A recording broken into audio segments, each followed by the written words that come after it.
1965 সালের আগস্ট মাস কাশ্মীরের একটা পাহাড়ি উপত্যকায় একটা মানুষ তার ছাগল চড়াচ্ছিল। হঠাৎ কিছু অচেনা লোক এসে তাকে বলল, আমরা তোমাদেরই লোক, তোমাদেরকে আমরা এখানে মুক্ত করতে এসেছি। ছেলেটি কিন্তু তাদের কথা বিশ্বাস করে, আর সেই একটা সিদ্ধান্তই কিন্তু পুরো একটা যুদ্ধের মোড় ঘুরিয়ে দিয়েছিল। এটা কিসের যুদ্ধ? যুদ্ধটা হচ্ছে পাকিস্তান আর ইন্ডিয়া। পাকিস্তান ভেবেছিল কাশ্মীর দখল করা এটা কোনো বিষয়ই না, শুধু কিছু প্রশিক্ষিত সৈন্য পাঠিয়ে দাও আর স্থানীয়রাই তাদেরকে সাহায্য করবে এই যুদ্ধটা জয়লাভ করার জন্য। আর এইভাবেই কাশ্মীর তাদের হাতে চলে আসবে। এই যে পরিকল্পনাটা করা হয়েছিল আর যে অপারেশন রান করা হয়েছিল, এই অপারেশনটাই হচ্ছে অপারেশন জিব্রাল্টার। কিন্তু এই অপারেশনের সব থেকে ইন্টারেস্টিং বিষয় হচ্ছে কি জানেন, এদের যে পরিকল্পনা করা হয়েছিল এই পরিকল্পনাটা এমনভাবে ভেস্তে দিয়েছিল যেটার ফলে এই পাকিস্তান আর ইন্ডিয়ার ভেতরে পুরো একটা যুদ্ধ বেঁধে গেছিল। আর আজকে কিন্তু আমরা সেটাই জানবো কিভাবে একটা গোপন অপারেশনের একটা ছোট্ট হিসেবের ভুল ইতিহাসের এই গতিপথকেই বদলে দিয়েছিল। তাহলে চলুন শুরু করা যাক। আসসালামু আলাইকুম এক্সক্লুসিভ ভিউয়ার্স। এই গল্পটা বুঝতে হলে আপনাদেরকে একটু পেছনের দিকে যেতে হবে। সালটা 1947। ব্রিটিশ ভারত ভাগ হওয়ার পরপরই কাশ্মীর নিয়ে ভারত আর পাকিস্তানের মধ্যে প্রথম যুদ্ধ হয়েছিল। আর সেই যুদ্ধ শেষে কিন্তু কাশ্মীরের প্রায় 2/3 ভারতের নিয়ন্ত্রণে চলে যায়, আর বাকিটা থাকে পাকিস্তানের হাতে।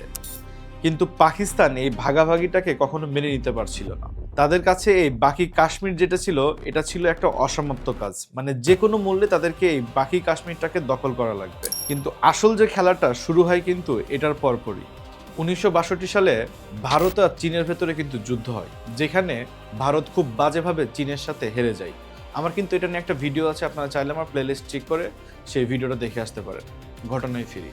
এই যে পরাজিত হয় এটার পর কিন্তু ভারতীয় যে সেনাবাহিনীরা ছিল তারা কিন্তু খুব বিধ্বস্ত অবস্থায় ছিল, এবং তখন তারা এটাকে পুনর্গঠন করার চেষ্টা করতেছিল। আর পাকিস্তানের যেসব সামরিক নেতৃত্ব ছিল সেই সময়, তখন কিন্তু তারা এটাকে ভেবেছিল একটা সোনার সুযোগ।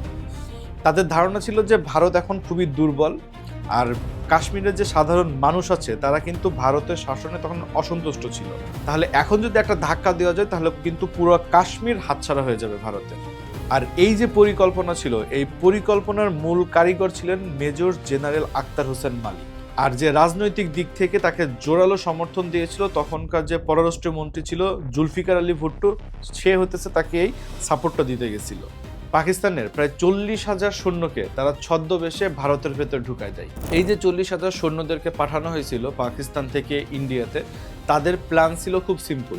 তারা হচ্ছে যে ব্রিজগুলো আছে সেই ব্রিজগুলো উড়াই দেবে, এছাড়া যে যোগাযোগ ব্যবস্থা আছে সেগুলোকে ধ্বংস করবে, আর যেসব স্থানীয় লোকজন আছে তাদেরকে উস্কে দেবে বিদ্রোহ করার জন্য। এই যে অপারেশন জিব্রাল্টার, এই নামটা কিন্তু দেওয়া হয়েছিল কোথা থেকে জানেন?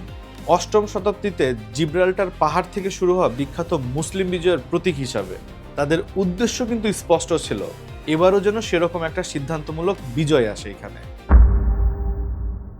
1965 সালের আগস্টের প্রথম দিকে হচ্ছে তারা এই অপারেশনটা স্টার্ট করে। পাকিস্তান তাদের সৈন্যদেরকে বিভিন্ন ছোট ছোট দলে ভাগ করে এবং বিভিন্ন নাম দেয়।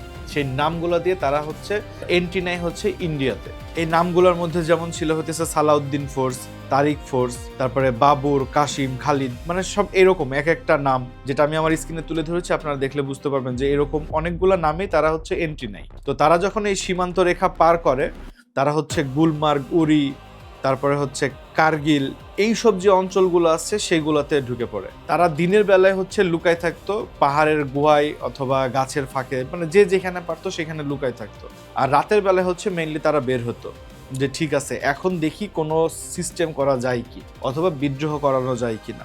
আর আপনি জানলে সব থেকে বেশি অবাক হবেন যে এই পুরো পরিকল্পনাটা ভেস্তে দিয়েছিল কিন্তু একজন সাধারণ রাখাল। জি, আপনারা ঠিকই শুনেছেন, একটা সামান্য রাখাল কিন্তু পাকিস্তানের এই পুরো পরিকল্পনায় ভেস্তে দিয়েছিল। আর অনেক সোর্স থেকে জানা যায় যে এই রাখালের নাম ছিল হচ্ছে মোহাম্মদ বিন জাগির। এই রাখালটা হচ্ছে মাইদান নামের একটা তৃণভূমিতে গরু চড়াতো। তো ঠিক এমন সময় একদিন সে হচ্ছে গরু চড়াচ্ছে, তো হঠাৎ করে তার কাছে এরকম 3-4 জন লোক আসে যারা হচ্ছে ছদ্মবেশে পাকিস্তানি।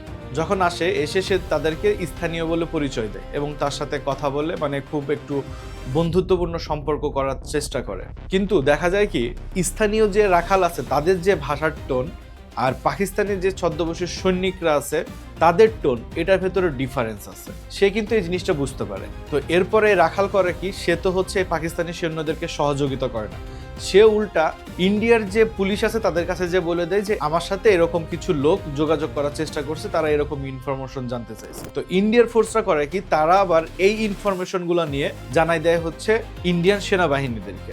এই একটা খবরের ভিত্তিতেই কিন্তু এই যে ইন্ডিয়ান সেনাবাহিনী আছে তারা কিন্তু তৎক্ষণাৎ অভিযান চালায়, আর 7 জন অনুপ্রবেশকারীকে তারা কিন্তু নিষ্ক্রিয় করে দেয়।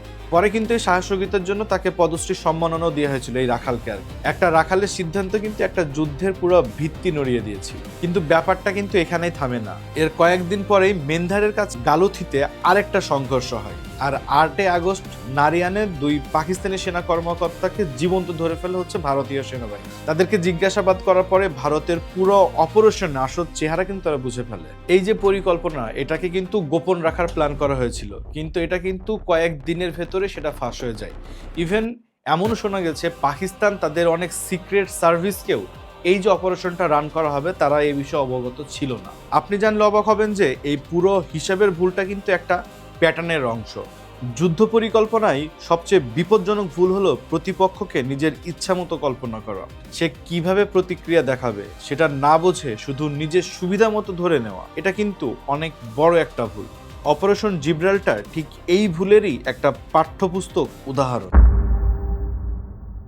অপারেশন জিব্রাল্টার যে ব্যর্থ হলো, এই ব্যর্থতা থাকে যে যুদ্ধটা শুরু হয় এটা কিন্তু চলে প্রায় 17 দিনেরও বেশি। এক হিসাবে কোনো পক্ষই কিন্তু কোনো সিদ্ধান্তমূলক জয় পায়নি। শেষমেশ কি হয়, জাতিসংঘ এখানে হস্তক্ষেপ করে আর এইটাকে একটা যুদ্ধ বিরতি দেওয়া হয়। আর ঠিক তখন তাশখন্দ চুক্তির মাধ্যমে কিন্তু সমাধান খোঁজার চেষ্টা হয়। কিন্তু আসল প্রশ্নটা কিন্তু এখানেই রয়ে যায়, কাশ্মীরের এই সমস্যার কিন্তু কোনো সমাধান হয়নি। এই ঘটনা থেকে 2টা সম্ভাব্য শিক্ষা কিন্তু বের করা হয়। একদিকে হচ্ছে এটা দেখিয়ে দেয় যে গোপন অভিযান বা প্রক্সি যুদ্ধের মাধ্যমে জোর করে কোনো জনগোষ্ঠীর কিন্তু মন জয় করা যায় না। তাদের সমর্থন ছাড়া বাইরে থেকে চাপিয়ে দেওয়া কোনো পরিকল্পনা কিন্তু টিকে থাকে না। অন্যদিকে এটাও দেখা যায় যে একটা আঞ্চলিক উত্তেজনা কতটা দ্রুত পুরোদস্তুর যুদ্ধে রূপ নিতে পারে, যখন 2 পক্ষই একে অপরের প্রতিক্রিয়া ভুল হিসাব করে। দক্ষিণ এশিয়ার জন্য এই গল্পের প্রাসঙ্গিকতা আজও কিন্তু শেষ হয়নি। কাশ্মীর এখনো একটা জ্বলন্ত ইস্যু। আর সব থেকে দুঃখের বিষয় হচ্ছে ভারত আর পাকিস্তানের সম্পর্ক এখনো কিন্তু অবিশ্বাসের ছায়ার উপরে দাঁড়িয়ে রয়েছে। বাংলাদেশের মতন প্রতিবেশী দেশের জন্য এই ইতিহাস কিন্তু অনেক গুরুত্বপূর্ণ, কারণ আমরা নিজেরাই জানি একটা সামরিক ভুল সিদ্ধান্তের মাধ্যমে কিভাবে লাখ লাখ মানুষের জীবন আর একটা অঞ্চলের ভবিষ্যৎই চেঞ্জ হয়ে যায়। অপারেশন জিব্রাল্টার আমাদের একটা সহজ এবং একটা গুরুত্বপূর্ণ হিসাব ধরিয়ে দেয়। যুদ্ধ কিন্তু শুরু হয় একটা মানচিত্রের রেখা টেনে না, এটা কিন্তু শুরু হয় একটা ভুল হিসাব আর ভুল অনুমান থেকে। একটা পক্ষ যখন ধরেই নেয় সে জানে অন্য পক্ষ কি করবে, ঠিক তখনই সবচেয়ে বড় বিপদ তৈরি হয়। আপনার কি মনে হয়, যদি সেই রাখাল মোহাম্মদ বিন জাকির সেদিন চুপ করে থাকতেন, ইতিহাস কি অন্যরকম হতো? কমেন্টে জানাবেন আপনার মূল্যবান মতামতটি। আর যদি আপনারা এই যুদ্ধের পরের অধ্যায় সম্পর্কে জানতে চান, কিভাবে 1971 সালের আরেকটা যুদ্ধ আমাদের স্বাধীনতা এনে দিয়েছিল, তাহলে অবশ্যই কমেন্টস করে জানাবেন। ভিডিওটা যদি ভালো লাগে আপনার বন্ধুদের সাথে শেয়ার করবেন এবং লাইক করে পাশে থাকবেন। আর আমার চ্যানেলটাকে সাবস্ক্রাইব করে বেল আইকনটি প্রেস করে রাখবেন। দেখা হচ্ছে পরবর্তী ভিডিওতে। আসসালামু আলাইকুম এক্সক্লুসিভ ভিউয়ার্স।